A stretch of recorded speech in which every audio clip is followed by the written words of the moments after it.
சிவபெருமானை சொல்ல கையிலே குண்டோதரன் படைபிடிக்க நந்தி தேவன் படைபொழுது செய்ய நாரதர் நாட்டு செய்தி சொல்ல ரம்மை நடனமாறே ஊர்வசியால் உல்லாசம் புரிய சிவபெருமானுக்கு மேலவையான மிருதங்கம் போடுகின்றார்.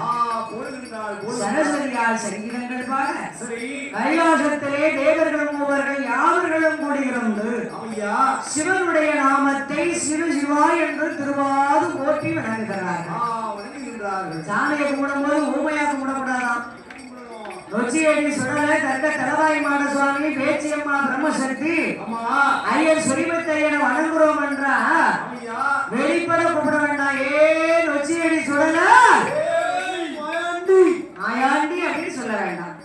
மனசுக்குள்ள ஐயா நொச்சியடி சுடல தலவாய்மான சுவாமி பேச்சியம்மா பிரம்மசக்தி போரு போரு நோயற்ற வாழும் குறைவற்ற செல்வமும் வேண்டும். எல்லோரும் வாழணும், என் மக்களும் வாழணும். நாடு செழிக்கிறதாயே நல்ல மழை பொழியணும் அப்படின்னு நம்ம மனசுக்குள்ள நினைத்து மனமாற தெய்வத்தை ஒரு நிமிடம் கண்கள் மூடிதான் கடவுளை கும்பிடணுமா? எதை மூடி கண்கள் கடவுளை கும்பிடணுமா? கண்ணை முடிச்சவரை நேர பார்த்துக்கணும்னு கும்பிடக்கூடாதான். கண்கள் மூடிதான் கடவுளை தரிசிக்க வேண்டும். கண்ணை மூடி சாமியை கும்பிட்டு நம்ம பிரார்த்தனைகளை அவற்றை சொல்லிட்டு அப்புறமா முடிச்சவரை மனமாற பார்க்கணும். அப்பதான் கண் மூடி கடவுளை வணங்கிய மக்களுக்கு எப்பேற்பட்ட கஷ்டமா இருந்தாலும் தீர்க்கக்கூடியவர் இந்த நொச்சியடி சுடல். எந்த நொச்சியடி சுடல அந்த காலாத்தி மடத்திலே அமர்ந்திருக்கிறாரே கடவுள் மாயாண்டி, இந்த ஐயனா அப்படி வணங்க வேண்டும். அவருடைய இறைவனை கைலாசத்திலே எல்லாரும் கண்கள் மூடி கடவுளை தியாகம் பண்ண வர போதும் ஆண்டவன் பகவான் நினைத்தாரா? இவங்கெல்லாம் நம்மளை கும்பிடுறாங்களே, இவங்க யாராச்சும் கும்பிடுறதுனால நமக்கு அருள் பொருள் உண்டா? பெருமை பேர் ஆனந்தம் உண்டா? ஏன் கிடையாது. அன்று நிலையிலேயே பிறந்தவர்களுக்கு பிறப்பை தவிர உங்களுடைய வாழ்வில் இறப்பே கிடையாது. தம்பி நமக்கு இறப்பு உண்டா? கண்டிப்பா உண்டு. இல்லைன்னு யாரும் சொல்ல முடியாது. பிறக்கும் போதே பிரசவம்னு சொல்லி வைத்தார். பிறக்கும் போது மனிதன் எதையும் கொண்டு வந்ததும் இல்லை, நாம் இறக்கும் போது எதையும் கொண்டு போவதும் இல்லை.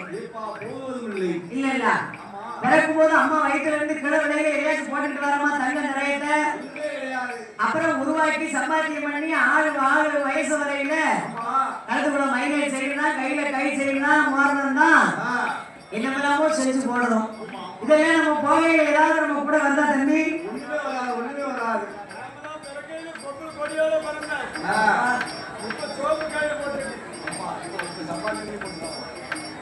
என்ன கொடியோட வந்தாரா? தொப்புள் கொடியோட. அதான் எனக்கு அம்மா கொடி எடுத்து போட்டிருக்காரு. அவர் தொப்புள் கொடியோட வைத்தான். அவர் பெரிய கொடியை எடுத்து போட்டிருக்கார். அதனால பாருங்க, பிறக்கும் போதே நம் தலையில் பிறப்பு ஒரு நாள் என்றால் இறப்பு ஒரு நாள் என்று இறைவன் எழுதி வைத்தார். அதனால் சொத்து பிழைக்கும் சீவகோடிதான் இறைவனையும் வணங்க வேண்டும். நாம கும்பிட்டாத்தாமியா சாமிக்கு அருமை பெருமை மகிமை எல்லாம் உண்டுமா? அதனால் ஆண்டவன் 14 உலகங்களை படைத்து அந்த 14 உலகத்திலே 3 உலகத்தை படைத்தார். அதலை என்றும் சுடலை என்றும் ஆதி பாதாளம் என்றும் திரியோகங்களை படைத்தார். அதலை என்றால் ஆகாயம்யா. இதான் நம் நாடு மத்திய உலகம். நமக்கெல்லாம் கீழே இருக்கு ஒரு பூமி. அங்கேதான் ஆதி பாதாளத்திலே அசுரர்கள் அரக்கர்கள் வாழக்கூடிய பூமி ஆதி பாதாளம். நாம இருக்காங்க அங்கதான் வாழும் பூமி. நம்ம நாட்டிலேயே வாழும் மனுஷன் கேட்ட வேற பாதாளத்துல வாழும் மனுஷன் இருக்க மாட்டானா? கண்டிப்பா இருப்பாங்க. அதனாலே பாதாளத்திலே அசுர அரக்கர் குலத்துக்கெல்லாம் தலைவராக ரிஷிமுகாவரன் ரத்தக்கணிடால் உலகத்தை நீதி எருமையோடு வாழ்ந்து அன்னாருடைய மகன் அசுரகுல அரக்கண்டையிலே நாட்டை ஒப்படைத்தார். வல்லமையோடு பிறந்தான் வல்லரக்கன். அசுரகுலத்தை வந்து அவதாரம் செய்தனால் அரக்கன் என்றும் வல்லரக்கன் என்று பெயர் சூட்டி அவனை சிறப்பாக வளர்த்து ஆயமல கலைகள் அத்தனை கற்றுக் கொடுத்து பட்டம் தரித்து பாரம் மனமும் உடைத்து வைத்தார்கள் அசுர அரக்கன். அன்றைய நாள் முதலாக அப்பா சிக்குவனை கை கொடுத்தார். அன்றைய நாள் முதலாக அசுரகுல வல்லரக்கன் அவனை ஆதி பாதாள உலகத்துல எப்படி ஆண்டு வருகிறான் தெரியுமா? 12 வருட காலம்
அன்று சொல்லி வைத்தார்கள் பெரியோர்கள். நீதிக்கோர் மலை, நேர்மைக்கோர் மலை,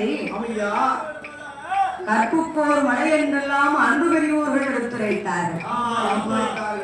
நீதிக்கோர் மலைனா என்ன மலை? நீதி தவறாம எந்த மன்னிய உலகத்தை ஆண்டு வருகிறாரோ அந்த மன்னனுக்கு ஒரு மலை கண்ணுக்குட்டி. நேர்மைக்கோர் மலை, கற்புக்கோர் மலை என்றெல்லாம் அன்பு பெரியோர்கள் எடுத்துரைத்தார்கள். வேதம் ஓதிய வேதியக்கோர் மலை,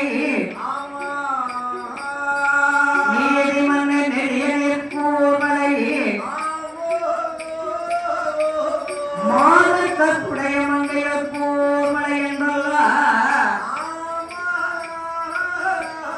அன்பு பெரியோர்கள் எடுத்துரைத்தார்கள்.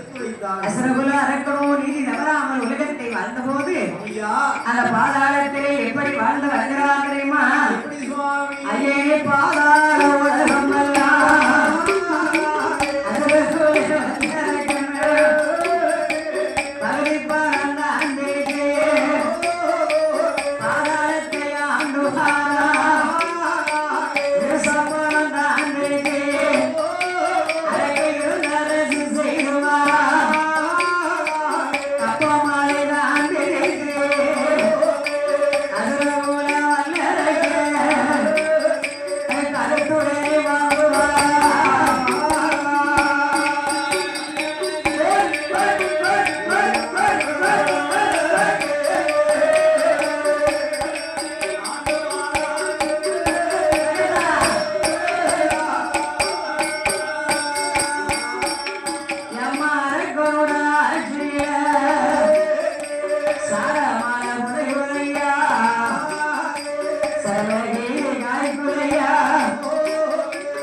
சீரும் சிறப்புமாக வாழ்ந்து எத்தனை வருட காலமாக? அப்படியா? 12 வருட காலம். அதாவது எந்த ஒரு மனிதர் எந்த தொழிலை தொட்டாலும் அதுக்கு ஒரு நல்ல நேரம் இருக்கணும் இல்லையா? அருவப்புள்ளி வைக்க போனாலும் கிரகம் இருக்கணும்ல. தவறு வைக்க போனா காத்து அடிக்கக்கூடாது, உப்பு வைக்க போனா மழை பெய்யக்கூடாது. மழை பெய்தா உப்பு கரைஞ்சு போகும், காத்தடிச்சா தவிடு பறந்து போகும். அதனால பாருங்க, அசுரகுல வல்லரக்கனுடைய அரசாட்சியில மாதம் 3 மழை பொழியதும் 30 வெள்ளாமை விளையுது. பகுதி கொடுத்தாங்க, இருசா கொடுத்தாங்க, சேவை செய்தாங்க, கப்பம் கொடுத்து கை கட்டி வணங்குறாங்க. இந்த 12 வருட காலங்கள்லயே அஷ்டமி நவமி அரக்கனை எப்படி இருந்து பார்க்கிறான் தெரியுமா? ஐயா காலம் ஐயா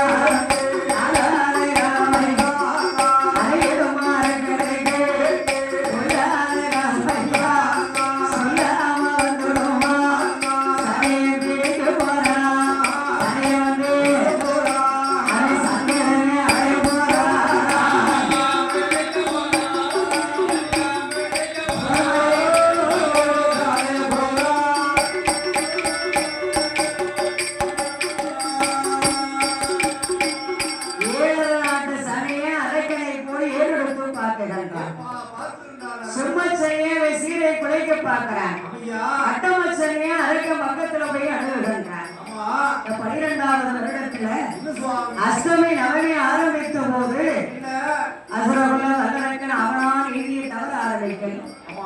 சனியை வந்து அப்பேற்பட்ட சனியை சும்மா விட மாட்டான் நம்மள. அது கண்ட சனியா இருக்க மாதிரி கண்டத்துக்கு மேல வேலையை கொடுத்துக்கிட்டே இருப்பான். அட்டம சனியை நம்மளை ஆட்டி படைப்பான். சொம்ம சனியை சீர குலைச்சிருவான். நீ ஏழை இருக்க மாதிரி 7 வருஷம் படிக்கிறேன், எந்த இடத்துல இருக்கு அந்த இடத்த விட்டு கிளப்பி விட்டுருவான். அதனால இந்த 6 காலத்திலே அசுரகுல வல்லரக்கன் நீதியோடு இருந்த மண்ணை எப்படி இருக்கிறான் தெரியுமா?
அஷ்டமி நவமி என்னைக்கு தொட்டானோ அன்னைக்கு அவன் யாரையுமே மதிக்கல.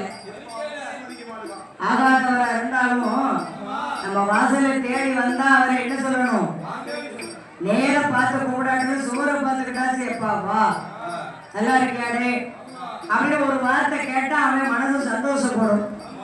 இவன் எங்க பேச போறான்னு நம்ம நினைச்சோம். நம்ம வந்த உடனே வாங்கன்னு கேட்டார பரவாயில்ல அப்படியே நம்ம மனசு கொஞ்சம் என்ன செய்யும்? இளவும் சந்தோஷப்படும். அதே போல அசுரக்கை 12 வருஷத்துக்கு முன்னால வாங்கன்னு கேட்டான். 12 வருடம் முடிந்தது. அஷ்டமி நவமியினால கோயிலுக்கு போகல, தெய்வத்தை கும்பிடல, வந்தவரை மதிக்கல, மரியாதை செய்யல. இந்த அரக்கை மரியாதை செய்யாமல் இருந்த உடனே இவன் எப்போ நீதியை தவற ஆரம்பிச்சானோ 7 உலகமெல்லாம் கடுமையான பஞ்சம், கடுமையான பஞ்சம்.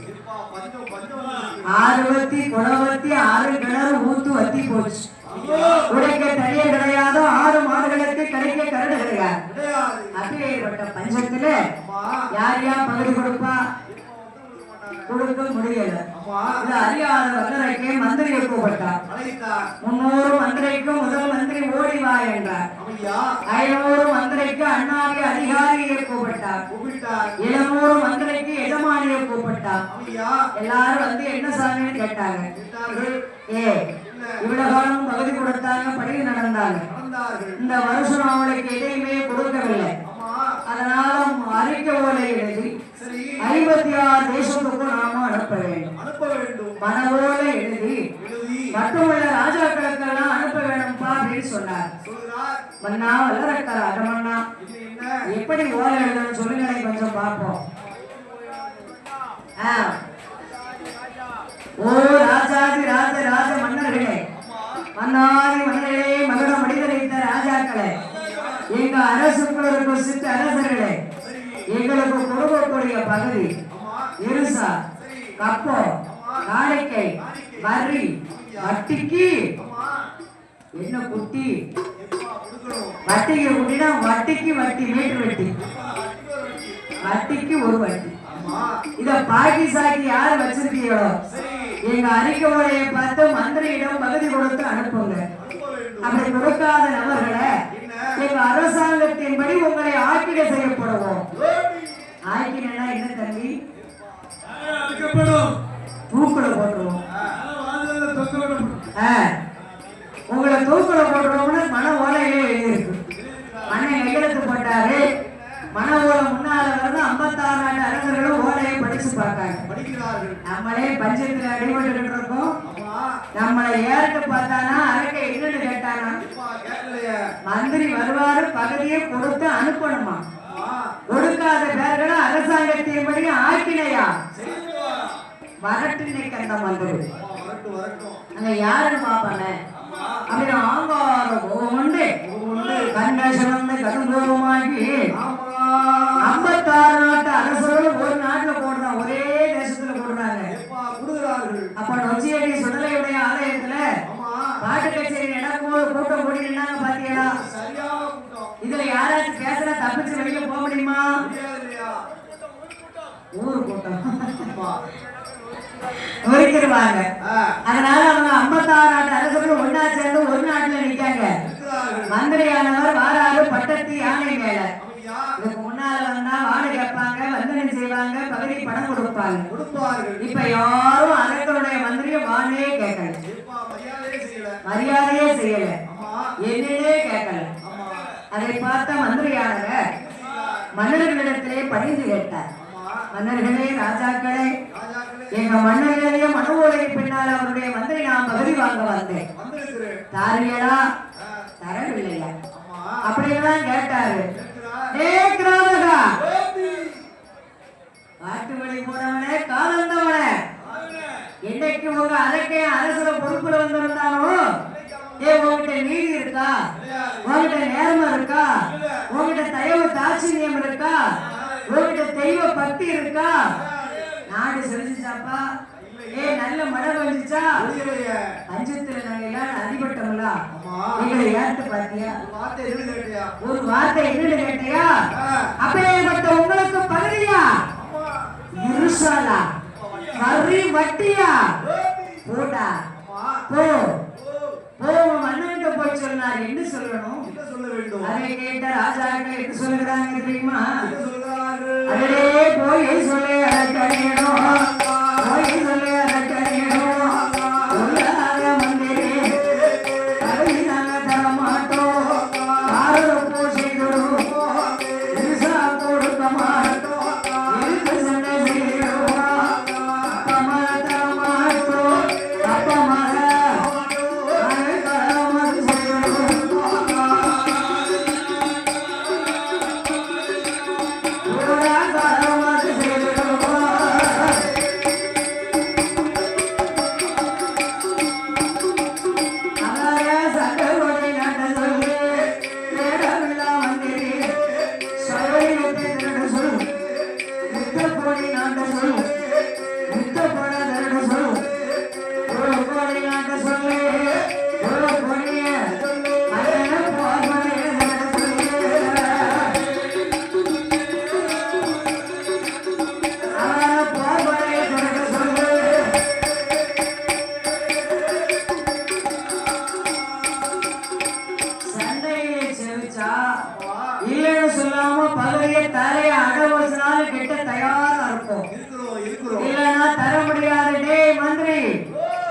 கட்டபொம்மன் படத்துல சொன்னது மாதிரி களை பறித்தாயா இல்லை களை எடுக்கும் பெண்களுக்கு நீ கஞ்சி கலையும் சுமந்தாயா மஞ்சள் அரைத்து பணிபுரிந்தாயா அல்லது நீ மாமானா மச்சானா மானங்கட்ட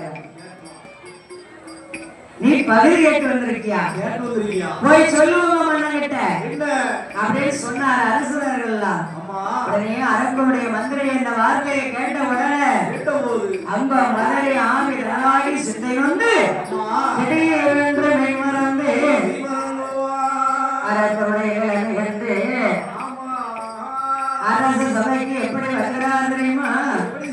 சுவாமியா அரங்கனோட மந்திரியோ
அதை கேட்ட மன்னனானவன் படைகளை திரட்ட மந்திரி முடியாது என்று சொன்னபோது ஆண்டவனை நினைத்து தவம் உணர்ந்தவர்கள் என்று 26 வருட காலங்களாக இருந்து தவம் செய்து ஈஸ்வரத்திலே அக்கினி வரத்தை பெற்று அக்கினி வரத்துக்காக பயந்த ஆண்டவன் சிவபெருமான் அதலிலே போய் தேவர்களை அழைத்து ஒழித்திருக்க பார்வதாரை கையிலே எல்லாம் இருளை கண்ட அண்ணன் கண்ணபெருமானை இழைக்க கண்ணபெருமான் கையிலைக்கு ஓடி வந்தார்.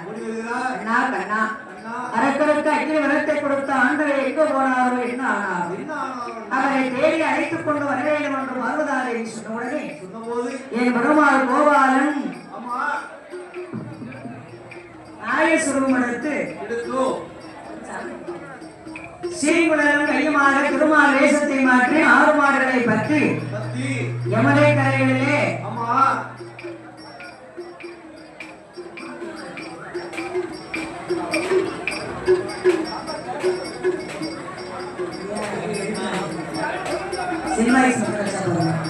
அதனால என் பெருமாளாய கோபாலகிருஷ்ணன் 6 மாடுகளை ஆடச் செய்தால் 6 மாடுகள் எல்லாம் ஆடச் செய்த போது ஆண்டவர் ஒழித்திருந்த சிவகலை சிவன் ஆடுகிறது.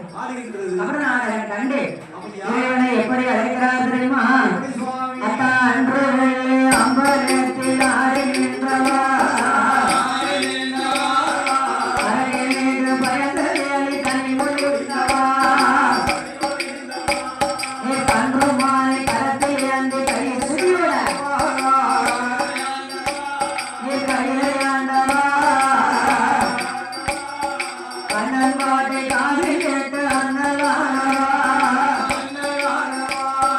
அரக்க